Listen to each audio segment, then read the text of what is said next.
Our D1 Aldo Proper 2025 will become that Miss Abigail Jan Mulder and will be sashed by Michael Sigara and will receive a bouquet from Mr. Jen Reyes.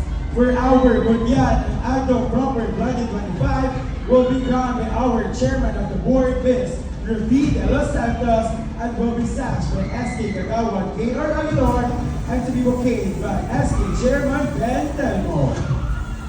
Agaweños, the name or the number that I will be calling first is this year's Diwa ng Agdao Proper 2025.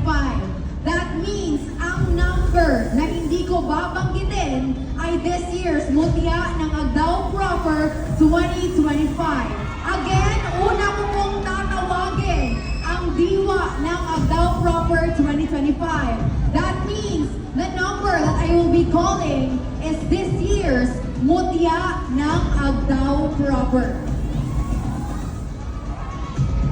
Congrats to both of you ladies.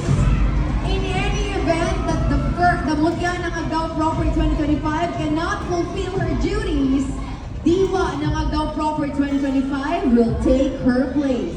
Again, ang una kong tatawagin ay ang ating first runner-up. Siya ang Diwa ng Agdao Proper 2025. Ang may iwan na numero ay ang ating Mutya ng Agdao Proper 2025.